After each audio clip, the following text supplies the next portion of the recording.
بسم اللہ الرحمن الرحیم۔ السلام علیکم ورحمۃ اللہ وبرکاتہ۔ ہرقل شاہ روم نے ان کے پاس قریش کے قافلے میں ایک آدمی بلانے کو بھیجا، اور اس وقت یہ لوگ تجارت کے لیے ملک شام گئے ہوئے تھے، اور یہ وہ زمانہ تھا جب رسول اللہ صلی اللہ علیہ وسلم نے قریش اور ابو سفیان سے ایک وقتی عہد کیا ہوا تھا۔ جب ابو سفیان اور دوسرے لوگ ہرقل کے پاس ایلیا پہنچے، جہاں ہرقل نے دربار طلب کیا تھا، ان کے گرد روم کے بڑے بڑے لوگ، علماء، وزراء، امراء بیٹھے ہوئے تھے۔ ہرقل نے ان کو اور اپنے ترجمان کو بلوایا، پھر ان سے پوچھا کہ تم میں سے کون شخص مدعی رسالت کا زیادہ قریبی عزیز ہے؟ ابو سفیان کہتے ہیں کہ میں بول اٹھا کہ میں اس کا سب سے زیادہ قریبی رشتہ دار ہوں۔ یہ سن کر ہرقل نے حکم دیا کہ اس کو، ابو سفیان کو میرے قریب لا کر بٹھاؤ، اور اس کے ساتھیوں کو اس کے پیٹھ کے پیچھے بٹھا دو۔ پھر اپنے ترجمان سے کہا کہ ان لوگوں سے کہہ دو کہ میں ابو سفیان سے اس شخص کے یعنی محمد رسول اللہ صلی اللہ علیہ وسلم کے حالات پوچھتا ہوں۔ اگر یہ مجھ سے کسی بات میں جھوٹ بول دے تو تم اس کا جھوٹ ظاہر کر دینا۔ ابو سفیان کا قول ہے کہ اللہ کی قسم، اگر مجھے یہ غیرت نہ آتی کہ یہ لوگ مجھ کو جھٹلائیں گے، تو میں آپ صلی اللہ علیہ وسلم کی نسبت ضرور غلط گوئی سے کام لیتا۔ خیر، پہلی بات جو ہرقل نے مجھ سے پوچھی وہ یہ کہ اس شخص کا خاندان تم لوگوں میں کیسا ہے؟ میں نے کہا وہ تو بڑے اونچے عالی نسب والے ہیں۔ کہنے لگا اس سے پہلے بھی کسی نے تم لوگوں میں ایسی بات کہی تھی؟ میں نے کہا نہیں۔ کہنے لگا اچھا، اس کے بڑوں میں کوئی بادشاہ ہوا ہے؟ میں نے کہا نہیں۔ پھر اس نے کہا بڑے لوگوں نے اس کی پیروی اختیار کی ہے یا کمزوروں نے؟ میں نے کہا نہیں، کمزوروں نے۔ پھر کہنے لگا اس کے تابدار روز بڑھتے جاتے ہیں یا کوئی ساتھی پھر بھی جاتا ہے؟ میں نے کہا نہیں۔ کہنے لگا کہ کیا اپنے اس دعوی نبوت سے پہلے کبھی کسی بھی موقع پر اس نے جھوٹ بولا ہے؟ میں نے کہا نہیں، اور اب ہماری اس سے صلح کی ایک مقررہ مدت ٹھہری ہوئی ہے، معلوم نہیں وہ اس میں کیا کرنے والا ہے۔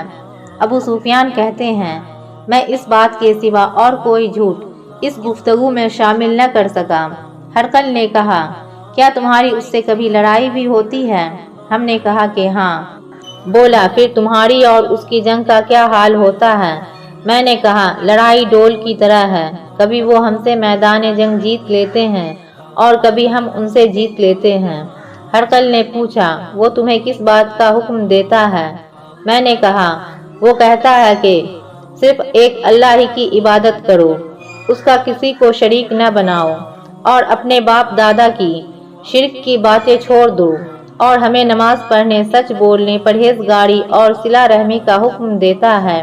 یہ سب سن کر پھر ہرقل نے اپنے ترجمان سے کہا کہ ابو سفیان سے کہہ دے کہ میں نے تم سے اس کا نسب پوچھا تو تم نے کہا کہ وہ ہم میں عالی نسب ہے، اور پیغمبر اپنی قوم میں عالی نسب ہی بھیجا جایا کرتے ہیں۔ میں نے تم سے پوچھا کہ دعوی نبوت کی یہ بات تمہارے اندر اس سے پہلے کسی اور نے بھی کہی تھی؟ تو تم نے جواب دیا کہ نہیں۔ تب میں نے اپنے دل میں کہا کہ اگر یہ بات اس سے پہلے کسی اور نے کہی ہوتی تو میں سمجھتا کہ اس شخص نے بھی اسی بات کی تقلید کی جو پہلے کہی جا چکی ہے۔ میں نے تم سے پوچھا کہ اس کے بڑوں میں کوئی بادشاہ بھی گزرا ہے؟ تم نے کہا کہ نہیں۔ تو میں نے دل میں کہا کہ ان کے بڑوں میں سے کوئی بادشاہ ہوا ہوگا تو کہہ دوں گا کہ وہ شخص اس بہانہ اپنے آباء و اجداد کی بادشاہت اور ان کا ملک دوبارہ حاصل کرنا چاہتا ہے۔ اور میں نے تم سے پوچھا کہ اس بات کے کہنے کے یعنی پیغمبری کا دعویٰ کرنے سے پہلے تم نے کبھی اس کو دروغ کا الزام لگایا ہے؟ تم نے کہا کہ نہیں۔ تو میں نے سمجھ لیا کہ جو شخص آدمیوں کے ساتھ دروغ گوئی سے بچے وہ اللہ کے بارے میں کیسی جھوٹی بات کہہ سکتا ہے۔ اور میں نے تم سے پوچھا کہ بڑے لوگ اس کے پیرو ہوتے ہیں یا کمزور آدمی؟ تم نے کہا کمزوروں نے اس کی اتباع کی ہے۔ تو دراصل یہی لوگ پیغمبروں کے متبعین ہوتے ہیں۔ اور میں نے تم سے پوچھا کہ اس کے ساتھی بڑھ رہے ہیں یا کم ہو رہے ہیں؟ تم نے کہا کہ وہ بڑھ رہے ہیں، اور ایمان کی کیفیت یہی ہوتی ہے حتیٰ کہ وہ کامل ہو جاتا ہے۔ اور میں نے تم سے پوچھا کہ آیا کوئی شخص اس کے دین سے ناخوش ہو کر مرتد بھی ہو جاتا ہے؟ تم نے کہا نہیں۔ تو ایمان کی خاصیت بھی یہی ہے، جن کے دلوں میں اس کی مسرت رچ بس جائے وہ اس سے لوٹا نہیں کرتے۔ اور میں نے تم سے پوچھا کہ آیا وہ کبھی عہد شکنی کرتے ہیں؟ تم نے کہا کہ نہیں، پیغمبروں کا یہی حال ہوتا ہے، وہ عہد کی خلاف ورزی نہیں کرتے۔ اور میں نے تم سے کہا کہ وہ تم کو کس چیز کے لیے کہتے ہیں؟ تم نے کہا کہ وہ ہمیں حکم دیتے ہیں کہ اللہ کی عبادت کرو، اس کے ساتھ کسی کو شریک نہ ٹھہراؤ، اور تمہیں بتوں کی پرستش کے لیے روکتے ہیں، سچ بولنے اور پرہیزگاری کا حکم دیتے ہیں۔ لہٰذا اگر وہ باتیں جو تم کہہ رہے ہو سچ ہے تو عنقریب وہ اس جگہ کا مالک ہوگا کہ جہاں میرے یہ دونوں پاؤں ہیں۔ مجھے معلوم تھا کہ وہ پیغمبر آنے والا ہے، مگر مجھے معلوم نہیں تھا کہ وہ تمہارے اندر ہوگا۔ اگر میں جانتا کہ اس تک پہنچ سکوں گا تو اس سے ملنے کے لیے ہر تکلیف گوارا کرتا۔ اگر میں اس کے پاس ہوتا تو اس کے پاؤں دھوتا۔ ہرقل نے رسول اللہ صلی اللہ علیہ وسلم کا وہ خط منگوایا جو آپ نے وہیہ کلبی رضی اللہ عنہ کے ذریعے حاکم بصرہ کے پاس بھیجا تھا، اور اس نے وہ ہرقل کے پاس بھیج دیا تھا۔ پھر اس کو پڑھا تو اس میں لکھا تھا، اللہ کے نام کے ساتھ جو نہایت مہربان اور رحم والا ہے۔ اللہ کے بندے اور اس کے پیغمبر محمد رسول اللہ صلی اللہ علیہ وسلم کی طرف سے یہ خط ہے، شاہ روم کے لیے۔ اس شخص پر سلام ہو جو ہدایت کی پیروی کرے۔ اس کے بعد میں آپ کے سامنے دعوت اسلام پیش کرتا ہوں۔ اگر آپ اسلام لے آئیں گے تو دین و دنیا میں سلامتی نصیب ہوگی، اللہ آپ کو دوہرا ثواب دے گا، اور اگر آپ میری دعوت سے روگردانی کریں گے تو آپ کی رعایا کا گناہ بھی آپ ہی پر ہوگا۔ اور اے اہل کتاب، ایک ایسی بات پر آ جاؤ جو ہمارے اور تمہارے درمیان یکساں ہے، وہ یہ ہے کہ ہم اللہ کے سوا کسی کی عبادت نہ کریں اور کسی کو اس کا شریک نہ ٹھہرائیں، اور نہ ہم میں سے کوئی کسی کو اللہ کے سوا اپنا رب بنائے۔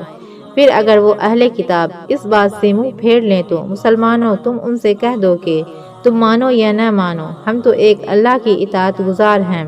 ابو سفیان کہتے ہیں، جب ہرقل نے جو کچھ کہنا تھا کہہ دیا، وہ خط پڑھ کر فارغ ہوا تو اس کے ارد گرد بہت شور و غوغا ہوا، بہت سی آوازیں اٹھیں اور ہمیں باہر نکال دیا گیا۔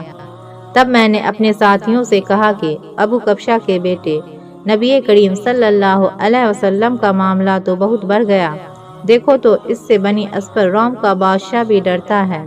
مجھے اس وقت سے اس بات کا یقین ہو گیا کہ نبی کریم صلی اللہ علیہ وسلم عنقریب غالب ہو کر رہیں گے، حتیٰ کہ اللہ نے مجھے مسلمان کر دیا۔ رابی کا بیان ہے کہ ابن ناتو، الیہ کا حاکم، ہرقل کا مصاحب اور شام کے نصارہ کا لارڈ پادری بیان کرتا تھا کہ ہرقل جب الیہ آیا ایک دن صبح کو پریشان اٹھا تو اس کے درباریوں نے دریافت کیا کہ آج ہم آپ کی حالت بدلی ہوئی پاتے ہیں، کیا وجہ ہے؟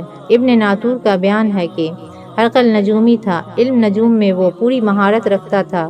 اس نے اپنے ہم نشینوں کو بتایا کہ میں نے آج رات ستاروں پر نظر ڈالی تو دیکھا کہ سنت کرنے والوں کا بادشاہ ہمارے ملک پر غالب آ گیا ہے۔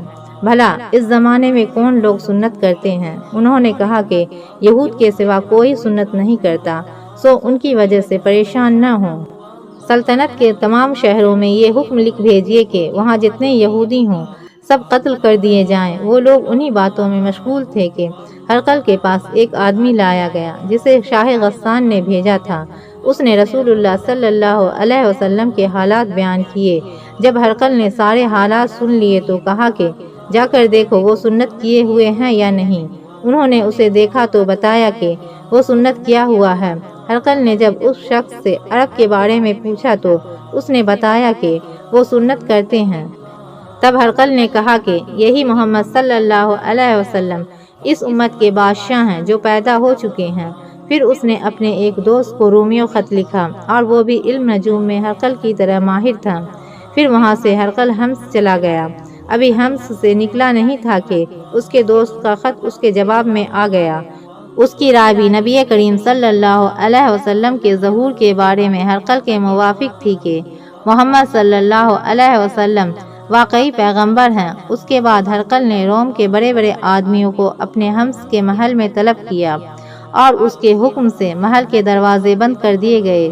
پھر وہ اپنے خاص محل سے باہر آیا اور کہا، اے روم والو، کیا ہدایت اور کامیابی میں کچھ حصہ تمہارے لیے بھی ہے؟ اگر تم اپنی سلطنت کی بقا چاہتے ہو تو پھر اس نبی کی بیعت کر لو اور مسلمان ہو جاؤ۔